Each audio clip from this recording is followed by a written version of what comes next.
지난주에 야곱이 죽는 것을 우리는 살펴봤습니다. 야곱이 죽고 나니까 요셉의 형들이 큰 두려움에 이제 휩싸이게 되었습니다. 15절에 보시면 요셉의 형제들이 그들의 아버지가 죽었음을 보고 말하되 요셉이 혹시 우리를 미워하여 우리가 그에게 행한 모든 악을 다 갚지는 아니할까 하고, 아버지가 살아있었을 때는 아버지 때문에 요셉이 가만히 있다가 이제 아버지가 죽고 나니까 요셉이 이제 본색을 드러내서 우리에게 보복하지 않을까라고 하는 아주 이런 두려움에 이런 사로잡혀 있었던 거죠. 그래서 이제 뭘 하냐면 16절에 보면 사람을 보내요. 16절 보세요. 요셉에게 말을 전하여 이르되, 직접 가는 게 아니면 요셉을 찾아가서 이렇게 말을 하는 것이 아니라 사람을 보내요. 사람을 보내서 아버지가 남긴 유언이 있다라고 하면서 이야기를 하는 거예요. 자, 보세요. 16절. 당신의 아버지가 돌아가시기 전에 명령하여 이르시기를. 그러니까 아버지가 남긴 명령이 있다는 거죠. 유언이 있다는 거예요. 그걸 이제 사람에게 전해서 요셉에게 말하는 겁니다. 그 유언의 내용이 뭐냐면 17절에 너희는 이같이 요셉에게 이르라. 내 형들이 내게 악을 행하였을지라도 이제 바라건대 그들의 허물과 죄를 용서하라. 이게 아버지가 요셉에게 남겼다고 하는 유언이라는 거죠.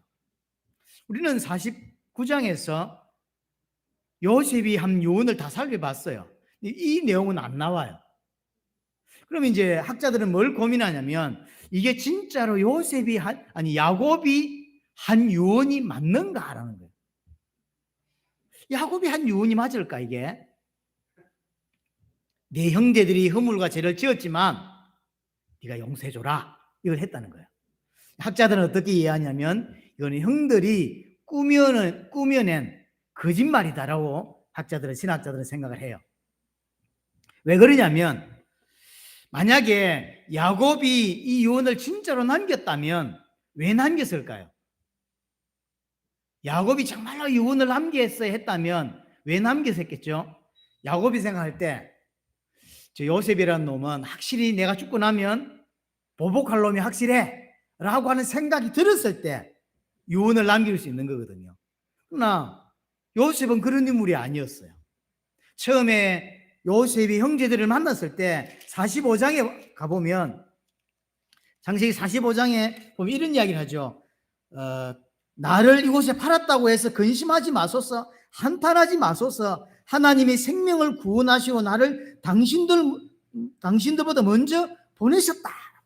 그래서 당신들이 나를 팔은 것 때문에 너무 두려워하거나 너무 자책하지 마라. 너무 죄책감에 빠져있지 마라. 하나님이 많은 사람의 생명을 구원하시려고 당신들을 활용해서 나를 먼저 보냈을 것이다. 당신들이 안 팔았어도 나는 이곳에 왔다. 그러니 걱정하지 마라 라고 이야기를 하잖아요. 이게 다 하나님의 계획이다. 하나님이 많은 사람의 생명을 구원하기 위한 확실한 하나님의 계획이다라고 하는 것을 요셉은 확실히 믿었기 때문에 용서를 한 거예요. 그렇죠? 믿었기 때문에 용서했다고. 근데 형들은 그걸 못 믿고 있는 거죠. 또 하나, 정말로 요셉이 보복할 놈이 확실해. 내가 죽고 나면 형들에게 보복할 것 같아 라고 해서 유언을 남겨야 되겠어. 유언을 남겨야 된다면 어떻게 유언을 남겨야 되죠? 누구에게 유언을 남겨야 될까요? 요셉에게 남길까요? 아니면 형제들에게 남길까요? 같이 있을 때 남겨야죠. 같이 있을 때. 생각해 보세요. 제가 돈이 없지만 많다고 치고 많은데 내가 죽었어요. 근데 갑자기 우리 은서가 오빠한테 찾아가서 아버지가 남긴 유언이라고 하면서 이 집과 차는 날 줬다. 그럼 어떻게 생각하겠어요? 사기라고 이야기하지. 왜냐하면 진짜 유언을 할 것 같으면 요즘 같으면 이제 변호사를 세우고 공정을 받아가지고 그래서 이렇게 할 거 아니에요. 옛날도 마찬가지지. 유언을 할 때 형제들이 다 있는 데서 니는 이거 해라, 니는 저거 해라, 저 뒷동산 밭은 네가 해라, 저 앞에 있는 노는 맞이 안 되지만 이거 네가 해라 이렇게 하잖아요. 근데 지금 형들이 어떻게 하냐면 이게 아버지의 유언이다라고 하면서 요셉에게 가져온 거예요. 말이 안 되는 거죠. 진짜로 요셉이 보복할 놈이 확실하다면 다 있을 때 해야죠. 다 있을 때 내가 마지막 너희들에게 할 요를 다 하고 이제 진짜 마지막이다 라면서 요셉아 이 형제를 용서해라 이러고 가야지. 요셉이 지금 없는 상황에서 야곱이 형들에게 유언을 남겼다고 하면서 사람을 보낸 거예요. 이게 야곱의 유언이다라고 절대로 형들을 보복하지 말고 용서해줘라 라고 했다는 거죠. 거짓말이에요. 너무 두려운 거예요. 혹시나 요셉이 용서하지 않고 있다가 17년이 지금 지났잖아요. 만난 지 17년 동안 살면서 아무런 내색을 하지 않다가 다 이렇게 참은 거지. 그러고 있다가 이제 아버지가 죽으니까 옳다 이놈들 시간이 왔다 때가 됐다 이러면서 이렇게 할 놈이냐는 거예요. 아닌 거죠. 이게 거짓말일 가능성이 아주 큽니다. 이 이야기를 듣고 요셉이 울지요. 울었다라고 17절에 하죠. 그래서 뭐라는 이야기는 19절에 보면 두려워하지 말라. 19절 마지막에 요셉이 그들에게 이르되 두려워하지 마소서. 21절에도 당신들은 두려워하지 마소서. 좀 요셉은요 생각도 안 하고 있습니다. 꿈도 안 꾸고 있는데 형들은 두려움 속에 사로잡혀서 시달리고 있는 거예요. 요셉이 이제 그런 생각을 하고 있었다면 형제들이 약간 두려워하고 방법을 찾는 게 맞겠지만 요셉은 생각도 안 하고 있어요. 꿈도 안 꾸고 있다니까요. 형들을 완전히 용서했어요. 왜 용서했냐면 하나님이 교육을 확실히 봤거든요. 이게 하나님이 교육이다라고 봤기 때문에 용서가 그냥 된 거예요. 형들이 안 했더라도 다른 사람을 통해서는 하나님이 했을 거다. 왜냐하면 이게 될 수밖에 없는 일이니까. 세계복음화 그런 거잖아요. 우리를 아니라도 반드시 될 일입니다. 누굴 통해 되면 좋냐면 우리 통해 되면 좋은 거죠. 나를 통해 되면 좋은 거죠. 반드시 이 메시지는 전 세계에 흘러 들어가게 돼 있어요. 누굴 통해 하든지 하게 돼 있어요. 근데 나를 통해서 우리 교회를 통해서 하는 것이 좋죠. 요셉은 그걸 확실하게 봤어요. 내가 아니더라도 반드시 될 수밖에 없는 일이고 형들이 아니더라도 반드시 나는 올 수밖에 없었다라는 걸 봤다고요. 하나님의 역사를 정확하게 봤다고 보니까 뭐가 되냐면 용서가 되는 거예요. 여러분들이 과거에 가졌던 상처들도 언제 용서가 진짜 되냐면 꾹꾹 누르고 있어서 용서가 안 됩니다. 이게 하나님이 하신 거구나, 이게 하나님의 역사구나라는 게 보여져야. 그럼 왜? 그게 답이 나올 때 그게 치유가 돼요. 치유 메시지를 듣는다고 치유되고 감정을 풀고 뭐 어쩌고 저쩌고 이렇게 한다고 해서 치유되는 게 아니에요. 이게 하나님이 한 거구나, 하나님이 그렇게 하신 거구나 이렇게 보여질 때만 이게 용서가 되고요 치유가 되고 이렇게 되는 거예요. 요셉은 이걸 확실히 봤어요. 이게 하나님이 하신 게 맞다. 그래서 용서를 했던 거예요. 그래서 이야기를 하죠. 19절에 내가 하나님을 대신하겠습니까? 이게 용서한 이유거든요. 내가 하나님이 아닌데 내가 하나님을 대신하겠습니까? 이 이야기가 창세기 제일 처음 나오고 창세기 제일 마지막에 나오는 이야기예요. 내가 하나님을 대신한다라고 하는 이야기. 창세기 제일 먼저 나오는 이야기가 뭐죠? 아담이 하나님의 자리에 서는 것. 아담이 하나님 위치에 서서 자기가 판단하고 자기가 결정하고 자기가 하나님 되는 것. 그게 아담의 죄예요. 죄는 딴 게 아닙니다. 하나님의 자리에 내가 서고 하나님의 위치에 내가 있는 거예요. 하나님이 말씀하신 것을 거부하고, 왜요? 내가 하나님이니까. 하나님 말 들을 필요가 있다 없다? 없다. 그래서 내가 하나님 되는 거예요. 그게 죄입니다. 죄는 딴 게 아니에요. 왜 불순종이 죄냐면 그래서 죄가 되는 거예요. 제일 마지막 이야기, 창세기 제일 마지막 이야기가 뭐냐면 나는 하나님의 자리에 설 수 없다. 오늘 제목이 요셉의 죽음과 창세기 결론이죠. 요셉의 죽음을 기록해 주면서 사실은 창세기 결론을 같이 이야기해 주고 있어요. 인간의 죄가 딴 게 아닙니다. 내가 하나님의 자리에 서려고 하는 거, 그게 불순종이죠. 요셉은 그 하나님의 자리에 절대로 서지 않겠다라고 하는, 왜요? 하나님을 인정하는 거예요. 하나님의 절대 주권을 인정하는 거예요. 하나님이 살아계실 뿐만 아니라 하나님이 모든 것을 행하신다. 내가 형들을 통해서 어려움 당했던 것도 하나님이 허락하셨기 때문에 가능했고, 왜 허락하셨냐? 많은 사람이 생명을 구원하려고. 하나님이 하나비교를 세우시고 연약하지만 자꾸 그래도 기도하고 세계복음을 계속 꿈꾸고 하는 그 이유가 뭐냐면 세계복음화 때문에. 이 교회를 저것 때문에 허락했구나라고 보여질 때 올바른 교회 생활이 되는 거예요. 근데 이게 안 보여지는 거죠. 하나빛 교회가 뭐 어떤 교회다 안 보여지죠? 안 보여지니까 사실은 같이 나와서 헌신하고 함께 기도하고 함께 예배하고 함께 찬양하는 게 재미있다 없다? 없어요. 하나도 안 중요한 거예요. 하나님의 계획이 안 보인단 말이에요. 하나빛 교회를 통한 하나님의 계획이 하나도 안 보여요. 안 보이니까 시간 되면 오고 안 되면 안 오고 와도 되고 안 와도 되고 찬양해도 되고 안 와도 되고 늦게 와도 되고 뭐 일찍 와도 되고 뭐 내 마음이에요.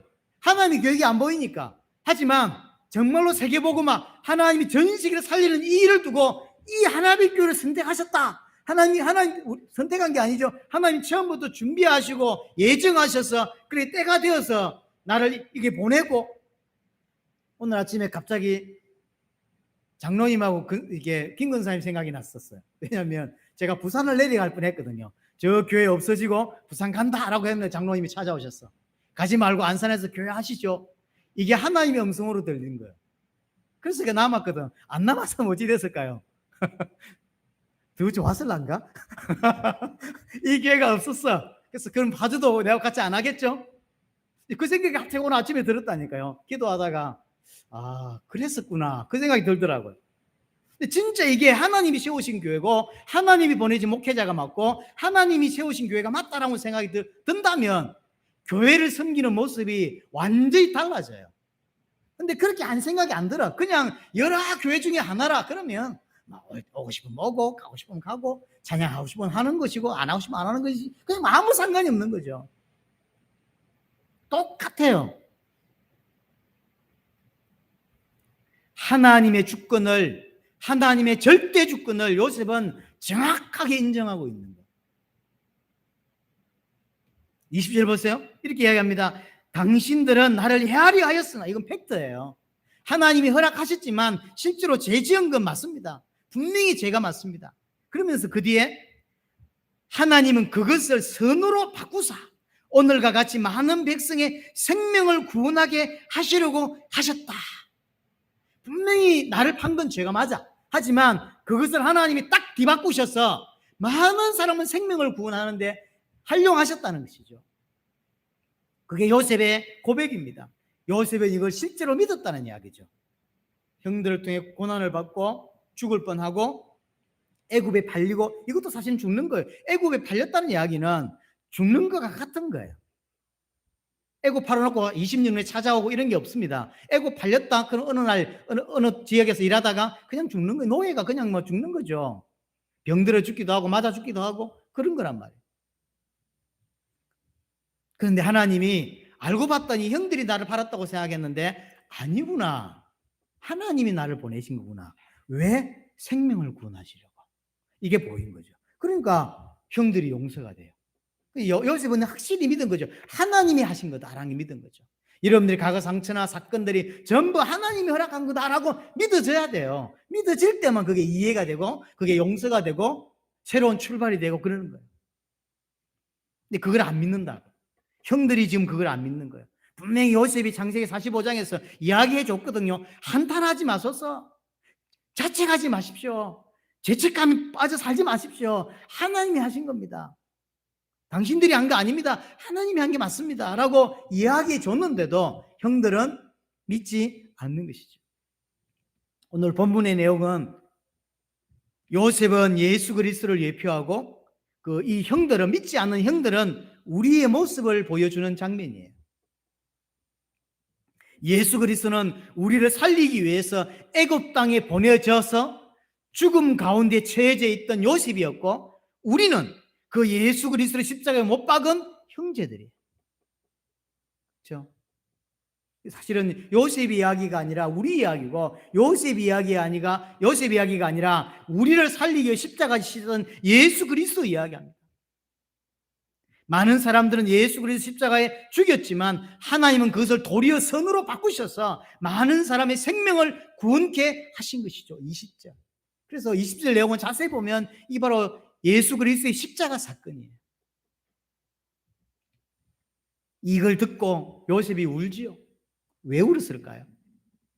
울었어요.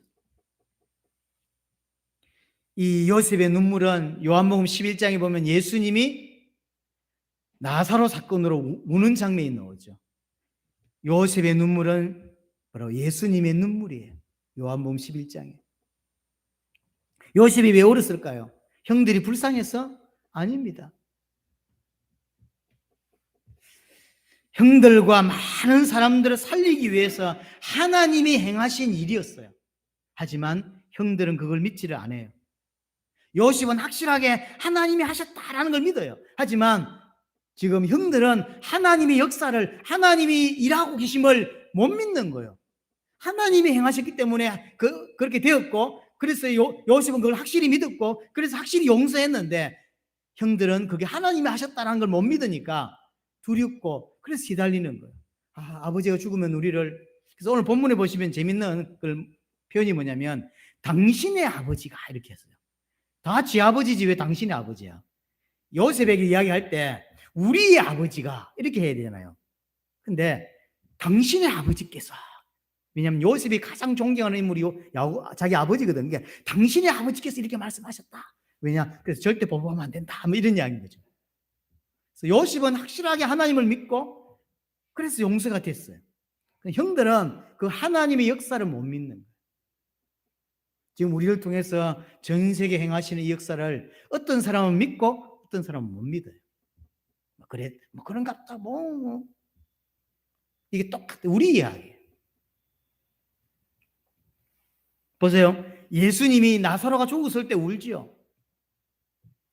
왜 우셨을까요?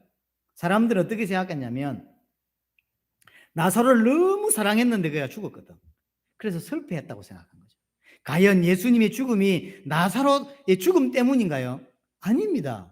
나사로는 금방 살 거예요. 왜냐하면 예수님이 살리실 거라고 계획을 하셨기 때문에. 나사로 죽은 것 때문에 우는 게 아닌데 사람들은 나사로 죽은 것 때문에 운다고 생각하는 거죠. 아니에요. 왜 우시냐면 지금까지 많은 기적과 많은 것들을 통해서 내가 메시아가 맞다라고 사람이 계속 이야기해 왔는데 안 믿는 거예요. 예수님을 그리스도로 안 믿는 거예요. 그것 때문에 오셨어요. 그것 때문에 안타까웠어. 얼마나 더 기적을 보여주고 얼마나 더 메시지를 하고 얼마나 더 이야기를 해줘야 믿겠냔 말이에요. 안 믿는 거예요.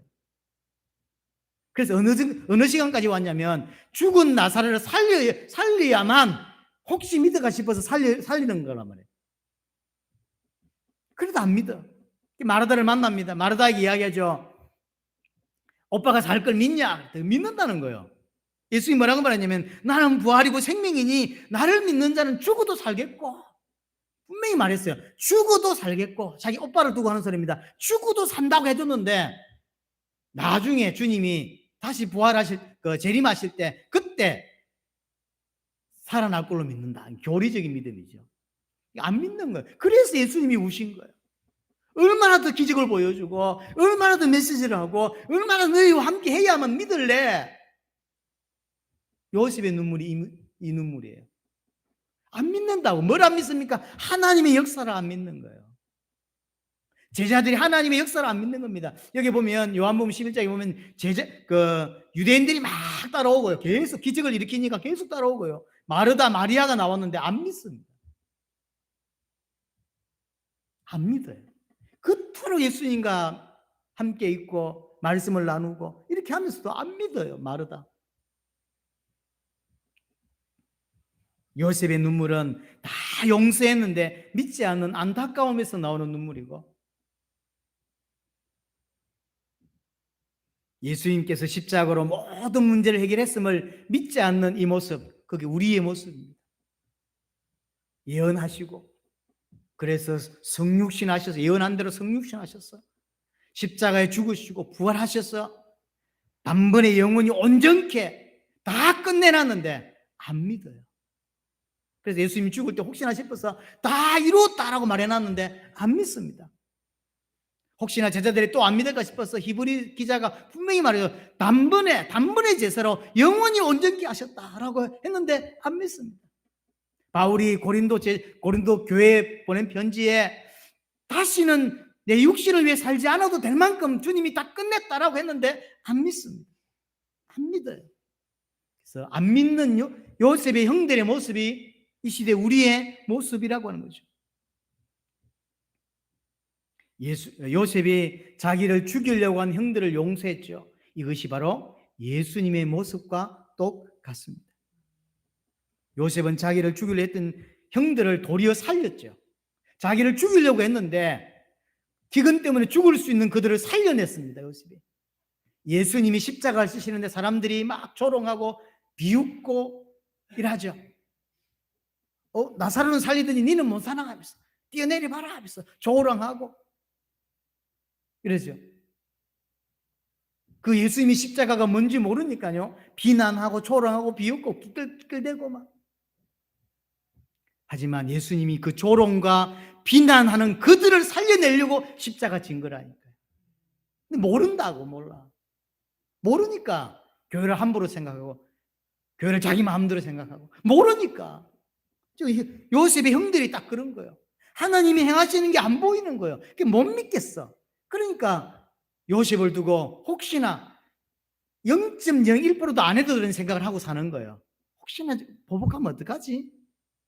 그래서 말도 만들어내고 없던 유언을 만들어서 요셉에게 들이대고 이러고 있는 거예요. 하나님이 다 책임지겠다. 하나님이 인도하겠다. 내가 너와 동행하겠다라고 하는데도 안 믿습니다. 그래서 불신자처럼 인생을 살아가고 있는 기독교인들.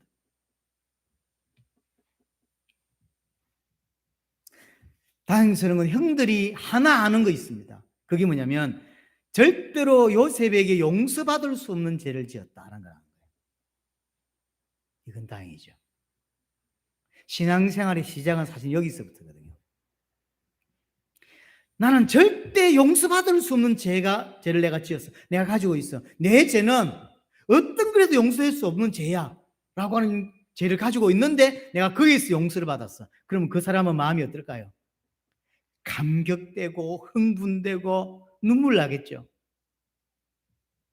자, 기독교인의 신앙생활이 왜 실패한다고 생각합니까? 교회가 이상해서? 아니에요. 이게 없기 때문에.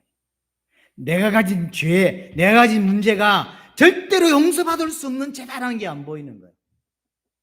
그러면 그 죄를 주님은 해결하시기 위해서, 나를 용서하시기 위해서 이 땅에 오시고 십자가 지시는데 그건 아무것도 아니에요. 예수님의 십자가 아무것도 아니에요. 그럼 감사? 없어요. 무슨 감사야? 감사가 어디 나와요? 왜냐하면 내 죄가 아무것도 아닌데. 근데 내 죄가 너무나 심각하고 절대로 용서받을 수 없는 죄구나라는 게 보이는데 내가 그 죄에서 용서를 받았다. 그러면 감격하고 흥분되고 눈물 나고 죄송하고 미안하고 이게 신자죠. 그 사람이 교회 주일날 찬양해 보라고요. 아무 바짝 메마른 사람 찬송가들을 그렇게 나의 죄를 하나도 재미없을 뿐만 아니라 그게 무슨 예배가 되겠냐고. 예배는 그 감격 속에서 그 은혜 속에서 내가 뭐라고 내 하나 살리는 게 그게 뭐 대단한 거라고. 하나님이 인간이 되어 오셨어. 그리고 왜 십자가 죽으셨어? 내 살리자고. 너무나 미안하고 너무나 죄송하고. 그게 신자죠. 근데 그 출발이 왜 안 되냐면 내 죄가 안 보인다고요.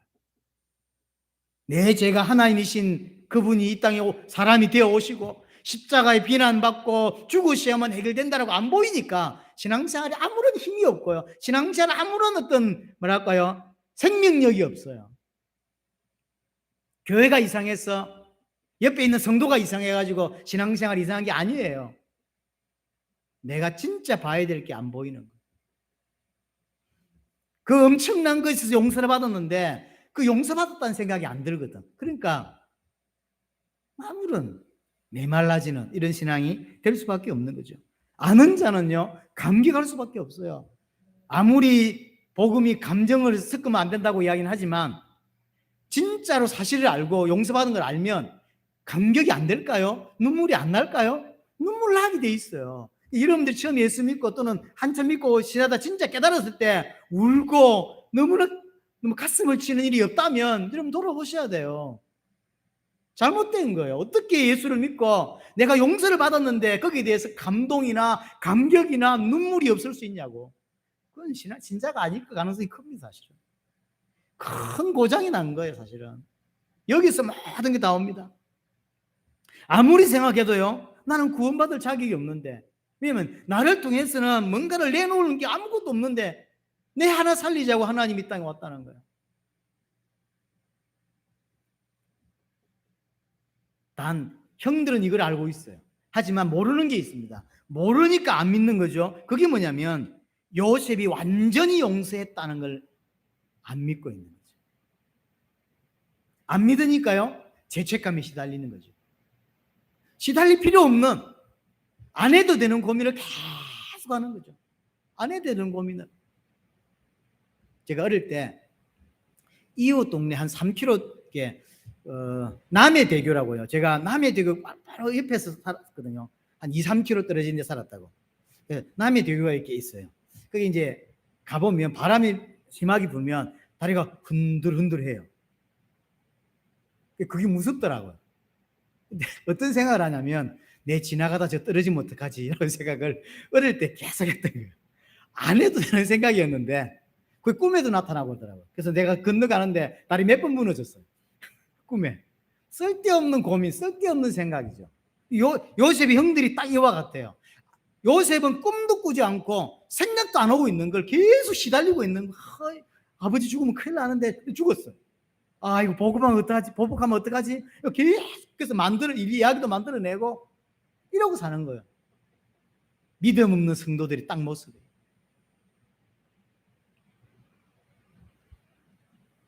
예수님이 십자가에서 그리스도의 일을 영원히 완벽하게 온전하게 해결하셨다. 이걸 안 믿는 거죠. 이 안 믿는 죄가 큰 죄입니다. 바로 하나님을 거부하는 죄고 성령을 거부하는 죄고 십자가를 거부하는 죄거든요. 이거보다 큰 죄가 없어요. 요셉은 보세요. 21절 보시면 두려워하지 말라라고 하면서 내가 당신들과 당신들의 자녀를 기르겠다라고 하죠. 용서 정도가 아닙니다. 용서만 하는 것이 아니라 당신들의 자녀도 기르겠다, 양육하겠다는 거죠. 이게 예수님의 모습이거든요. 우리를 내 살리기 위해서 십자가 지고 부활하실 정도만 아니라 나를 위해 고난받는 정도가 아니라 그래서 용서만 하신 것이 아니라 책임지시고 끝까지 인도하시겠다, 양육해 가시겠다라고 하는 거예요. 그게 하나님이세요. 나를 구원하실 뿐만 아니라 그래서 용서하실 뿐만 아니라 죽을 때까지 그리고 죽고 나서까지도 전부 다 보장하시고 준비하시고 양육하시는 분이 예수 그리스도란 말이에요. 근데 형들은 이걸 안 믿는 거예요. 자, 요셉의 죽음으로 창세기가 이제 마무리가 되어지고 있습니다. 아담으로 시작된 창세기가 요셉으로 결론이 나지게 되어집니다. 아담은 모든 것을 통치한 다스리는 왕이었어요. 요셉 또한 모든 것을 통치하고 다스리는 왕적인 힘을 가지고 있었죠. 창세기 45장에 보시면 어떤 이야기냐면 바로에게 아버지로 삼았다는 표현이 있어요. 진짜 왕은 바로요. 하지만 성경에서 뭐라고 이야기하고 있냐면 바로 위에 요셉이다라는 표현을 쓰고 있는 거죠. 바로의 아버지라고 이야기하고 있다니까요. 그래서 내가 네보다 높은 것은 이 보좌뿐이다. 네가 말하지 않으면 아무도 움직일 자 없다. 네가 이 땅의 주인이다 라고 하죠. 바로의 왕이다, 바로의 아버지다 이라고 설명하는 거죠. 이게 대조시키고 있는 거죠. 아담이 왕이었어요. 아담이 모든 걸 통치하는 자였어요. 요셉이 모든 걸 통치하는 자입니다. 첫 사람이 아담이고 아담이 실패하니까 둘째 아담이 노아고 또 셋째 아담이 아브라함이고 이삭이고 야곱입니다. 그 모든 것의 결론이 요셉으로 나오는 것이죠. 아담, 아브라함, 노아, 이삭, 야곱의 결론이 요셉이에요. 아담은 어떤 자냐면 언약을 받고도 불순종해서 하나님과 단절되고 그래서 저주와 재앙을 몰고 온 인물, 사람이 아담이에요. 아담은 하나님을 믿지 못했죠. 하나님이 이야기하시죠. 창세기 2장 16절 17절 선악을 알게 하는 나무의 실과를 먹지 마라. 먹는 자는 반드시 죽는다 라고 이야기를 했죠. 반드시 죽는다. 근데 하와가 먼저 먹었다고. 그러면 죽어야 되잖아요. 안 죽는 거예요.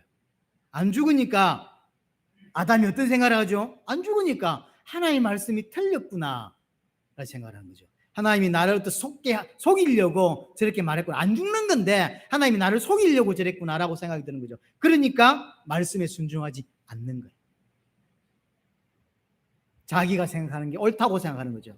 그래서 하나님 말씀하고 현실하고 안 맞을 때, 이게 맞지 않을 때 하나님 말씀보다 뭘 선택하냐면 현실을 선택해요.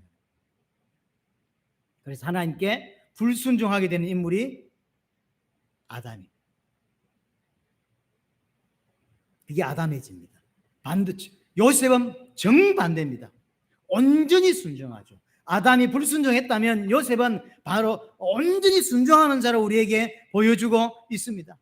하나님이 요셉의 조상 때부터 이야기하죠.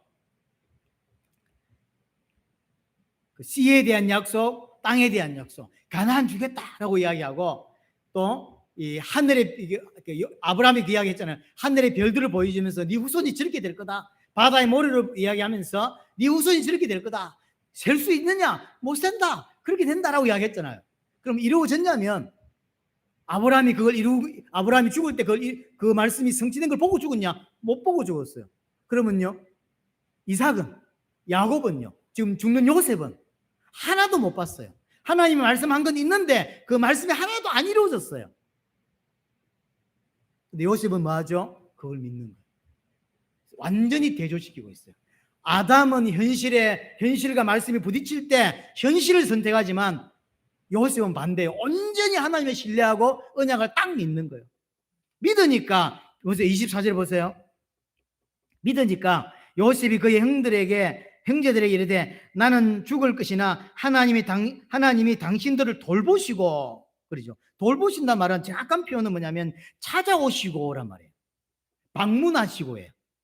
우리나라에서 정확한 표현은, 그러니까 하나님이 당신들을 그냥 내버릴 것이 아니라 하나님이 당신을 찾아오시고 챙기시고 방문하셔서 함께 하실 것이고, 그 말이고요. 그래서 이야기는 당신들을 이 땅에서 인도하여 내사 아브라함과 이삭과 야곱이 맹세한 땅에 이르게 할 거다. 말만 있지, 하나님 말씀만 있지, 언약만 있지 사실 하나도 안 이루어졌잖아요. 아브라함 때부터 그 이야기를 했어요.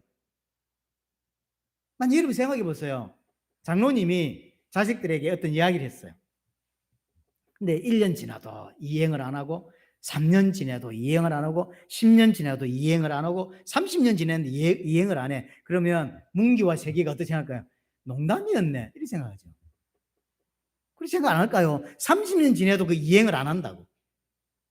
지금 아브라함 때부터 하나님이 그 이야기를 하셨는데 한 번도 그게 진행된 적이 없어요. 도리어 애굽에 와 있다고 지금. 근데 요셉은 그걸 끝까지 믿고 있는 거예요.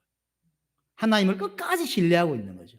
그래서 이야기하는 거예요. 하나님이 당신들을 방문할 거고, 하나님 반드시 아브라함과 이삭과 야곱이 약속했던 그 땅으로 당신들을 이끌어 갈 거다. 그리고 갈 때 내 해골을 메고 가라. 왜? 믿으니까. 그렇게 될 걸 확실히 믿고 있기 때문에 내 해골을 가져가라. 반드시 가져가라. 나도 그곳에 묻히고 싶다 하고 이야기를 하는 거예요. 현실과 전혀 안 맞죠. 지금 요셉의 믿음은 현실과 전혀 안 맞습니다. 현실과 전혀 상관없는데 약속을 굳게 믿고 있는 모습, 이게 요셉의 모습입니다. 하나님을 절대적으로 신실하게 믿고 있습니다. 아담은 하나님의 말씀보다 현실을 택했고, 요셉은 아담과 똑같은 상황이에요. 불신앙을 딱 할 수 있는 상황인데 약속을 굳게 믿고 있는 거예요. 그래서 아담으로 시작된 이야기가 요셉으로 완결되는 이야기입니다. 요셉을 통해서 불신앙이 끝이 났다라는 걸 보여주는 거예요. 아담이 불신앙이 시작했죠. 요셉에게 와서 불신앙이 끝이 났다. 그래서 하나님의 말씀을 진짜 믿는 백성으로 이 땅을 떠나게 되는 모습, 참 멋있는 모습이죠. 그렇게 보여주는 거예요. 이 이야기가 결국 우리의 이야기거든요. 우리는 다 아담 같은 자들입니다. 아담처럼 언약을 어기고 말씀보다 현실을 붙잡고 사는 자가 우리입니다. 아담에게 엄청난 축복을 주었지만 육신적을 위해서 발버둥 치다가 영원한 생명을 잃어버린 자가 아담이에요. 우리가 그런 자예요. 우리가 하나님의 형성대로 만들어서 어느 때가 돼서 교회로 불러주셔서 하나님 백성 삼으시고 예배드리게 해줬는데도 불구하고 여전히 육신을 위해서 생명을 걸고 여전히 육신을 위해 발버둥 치다가 생명을 잃어버릴 것처럼 사는 자가 우리란 말이에요. 이런 우리를 하나님은 요셉으로 바꾸어 가시는 과정, 그게 창세기 이야기입니다. 그 말은 아담 같은 나를 하나님이 어떻게 만드시겠다? 요셉처럼 만들어 가시겠다는 거죠. 가정이 필요하죠. 그래서 요셉이 어떤 사람이냐? 현실 상황과 전혀 상관없이 하나님을 신실하게 의지하고 신실하게 믿는 자로 하나님 만드셨죠. 우리를 그렇게 만드시겠다는 거죠. 이 창세기를 왜 공부하게 하고 설교로 듣게 합니까? 그것 때문이에요. 요셉에 대한 이야기를 참 많이 하지만 진짜 요셉은 그 어려움 속에서 하나님을 진짜로 믿는 자로 그렇게 갔다는 거죠. 우리를 그렇게 만드시겠다고 하는 것이 창세기의 사실은 결론입니다. 26절에 보시면 요셉이 110세 때 죽음에 그들이 그의 몸에 향재료를 넣고, 야곱과 마찬가지로 미라를 만들고 있는 모습이죠. 요셉의 어떤 사건을 야곱과 계속 또 대치시키고 비교시켜주고 있습니다. 야곱까지 비슷합니다. 23절에 보시면 에브라임의 자손 3대를 보았고 므낫세의 아들 마길의 아들도 요셉의 세라에서 양육되었다라고 하죠. 양육되었다는 단어가 앞에서 봤는데요, 입양했다라는 단어 같은 거예요. 이게 말은 이제 이렇게 요셉이 그들을 돌봐주고 키웠다라는 이야기인데 실제로 입양했다는 거죠. 야곱이 입양한 적이 있잖아요. 므낫세와 에브라임을 입양했죠. 이게 또 같아요. 또 자기 해골을 가지고 가나안에 묻어달라고 하죠. 이것도 야곱의 이야기와 같죠. 그래서 지금 마지막 장면에서 요셉이 하는 행동은 야곱이 한 행동을 그대로 따라하고 있어요. 자식을 입양하는 장면이나 또 무덤을 이렇게 자기를 해골을 가져가라는 거나 또 요셉이 죽었을 때 후대가 요셉에게 미라를 만들어서 이렇게 장례 치르는 모습, 이런 것들이 다 또 같은 것이죠. 한마디로 말하면 믿음이 제대로 전달되었다라는 걸 보여주는 거죠. 믿음이 제대로 전달되었다. 사실은 저와 여러분들이 많이 고민하고 숙제이고 기도 제목이 사실 이거죠. 어떻게 하면 우리의 자식들에게, 또는 자식이 아니라도 우리 함께 예배하는 우리 성도들에게 어떻게 하면 믿음을 제대로 전달하고 그렇게 믿을 수, 도울 수 있을까? 이게 숙제예요, 사실. 별 생각 없이 교회를 다니는 사람은 이렇게 생각하거든요. 교회가 조금 규모가 있으면 주일학교가 있고 이런 게 있잖아요. 그러면 그거 다 집어넣으면 애가 믿음으로 자랄 거라고 착각을 해요.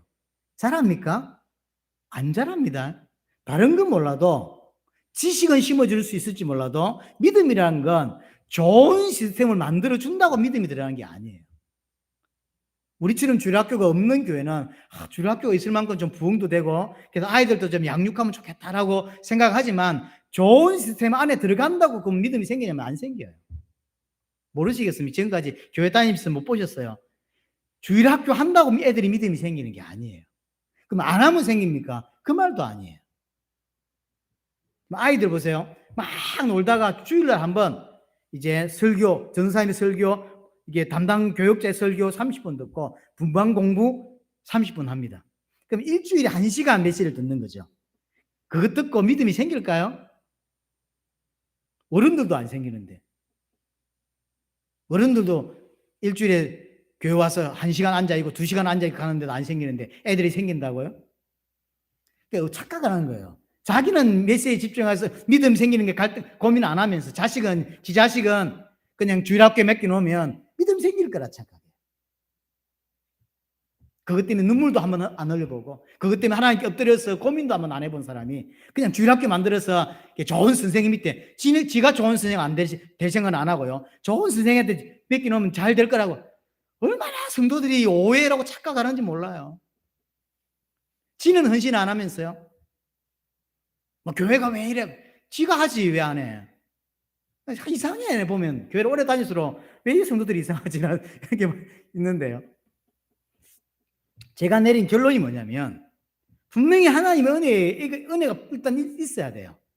그리고 교회에서의 삶과 집의 삶이 너무 다르거든요. 믿음이 안 생길 수밖에 없어요.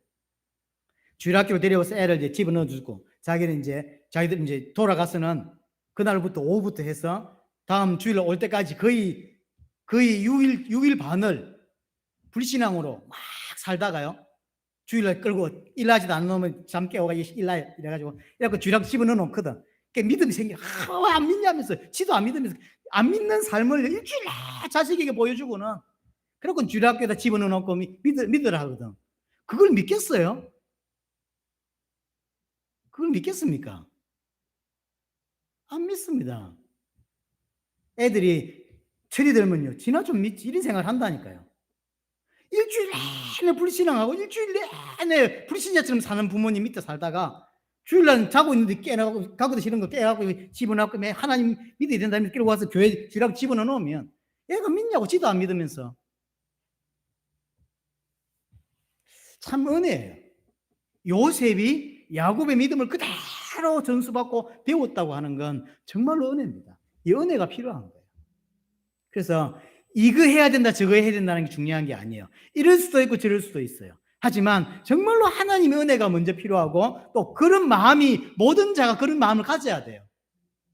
주일학교 집어넣는 부모가 정말로 간절한 마음으로 이 아이에게 다가 믿음이다라는 게 있어야, 간절한 마음이 있어야 이 아이도 변하지. 그리고 자기도 모든 사건을 대할 때 그렇게 믿음으로 대해야 이 아이가 변할 건데, 자기는 불신앙으로 일주일 내 살아가고 욕하고 살면서 자식은 믿음으로 살라고 교회 데려오거든요. 말이 안 되는 거죠, 사실은. 자, 26절 다시 요셉을 입간합니다. 여기 입간하는데요, 여기 입간이라는 단어가 아론이라고는 히브리어예요. 이게 어디서 나오는 표현이냐면, 여러분들 언약 교회 할 때 괴자가 이 아론입니다. 그래서 이제 히브리어에서는 뼈 아론이라고 되어 있는데 이게 언약궤예요. 쉽게 말하면 나중에 출애굽할 때 이스라엘 백성들이 요셉의 간을 메고 나가잖아요. 이게 의미가 있어요. 출애굽에서 나가는 이스라엘 백성이 처음에는 요셉의 간만 메고 나가고, 나중에 시내산에서 언약궤를 하나님이 주신다고, 그래서 궤 2개를 메고 나가는 거예요. 사실은 가는 거예요. 40년을 가는 거예요. 언약궤는 시내산에서 받는 거고, 그러면 처음 나갈 때는 요셉의 간만 메고 나간다고. 마치 요셉의 간이 언약궤 역할을 해요. 참 놀랍죠? 그래서 하나님의 약속을 믿고 순종한 자의 간을 따라 출애굽을 하는 거죠. 율법을 성취하고 온전히 순종한 예수 그리스도를 모형하고 있는 거예요. 희한하죠? 예수 그리스도를 통해서만 애굽에서, 사망에서, 죄에서 빠져나갈 수 있다는 것을 간접적으로, 물론 직접적으로는 그 어린 양의 피를 바름으로 빠져나가는 거죠. 어린 양의 피를 바름으로 빠져나가지만 그 전에 요셉의 간을 앞세워서 나가는 거예요. 마치 언약궤 같은 역할을 하는 거죠. 온전히 순종한 예수 그리스도가 앞장서고 우리는 뒤에 따라 나가는. 그랬을 때 사망도 해결되고, 죽음도 해결되고, 애굽도 해결되고, 세상도 해결되고, 바로도 해결되는 거죠. 그렇게 빠져나가는 거예요. 우리에게 참 좋은 교훈을 주죠. 요셉의 마지막 죽음에서도 예수 그리스도를 우리에게 설명해 주고 있는 것입니다. 자, 그래서 결론적으로 창세기 결론이 뭐냐면, 영원한 생명을 잃어버린 아담에게 하나님은 신실하게, 그것도 끈질기게 찾아오셔서 우리를 설득하고 변화시켰어서 하나님을 알게 해주시고, 그래서 정말로 결국에는 하나님을 신실하게 믿는 자로 바꾸고 가시는, 그 신실하게 믿는, 온전히 믿는, 믿고 죽는 요셉의 모습으로 바꾸고 가시는 게 창세기의 이야기예요. 아담으로 시작됐죠. 아담으로. 근데 아담이 타락함으로 하나님 믿지 않게 되었습니다. 그 믿지 않는 아담을 하나님이 찾아오셔서 신실하게, 그것도 끈질기게 설득하시고 하나님을 알게 해주시고, 이제는 어떤 상황과 상관없이 하나님을 믿는 자로 만들어 가시는 모습, 그것이 창세기의 모습입니다. 그래서 창세기 이야기는 온전한 하나의 결론으로 끝이 나는 거예요. 아담의 불순종으로 시작해서 요셉이 온전한 순종으로 끝이 나잖아요. 출애굽기 내용은 또다시 창세기 이야기가 반복되는 거예요. 출애굽기를 탁 펼쳐 넣었더니 400몇십 년 지나서 상황이 딱 벌어지는데, 하나님도 잊어버리고 언약도 잊어버리고 다 망각해버렸죠. 어떤 상황이냐면 아담이 죄를 지은 그 다음 상황으로 딱 시작되는 거예요. 그럼 하나님이 그걸 막 안 하는 거 끄집어내가지고 강야를 데려가면서 창세기와 똑같은 과정을 끝까지 설득하고 변화시키고 이렇게 해서 믿음 가지고 가나안으로 들어가도록, 이게 반복 재현되고 있는 거예요. 창세기 전체 이야기가 출애굽기로부터 신명기까지 또 반복 재현되고요. 이 이야기는 결국 따지면 성경 전체의 이야기고, 결국 작게 따지면 아브라함 이야기도 보세요. 그렇게 부름받아 가지고 열악을 거쳐서 결국은 진짜 믿는 자로 됐죠. 야곱도 그렇잖아. 이게 성경 전체가 이렇게 돼요. 아담의 모습, 처음 부름받은 아브라함의 모습이었으나 이것이 하나님의 끈질긴 설득과 끈질긴 이런 노력으로, 하나님의 노력으로 인하여 그들을 변화시키고 바꾸시고, 어떤 모습으로요? 진짜 믿고 죽는 요셉의 모습으로 바꾸고 가는 게 성경 전체 이야기입니다.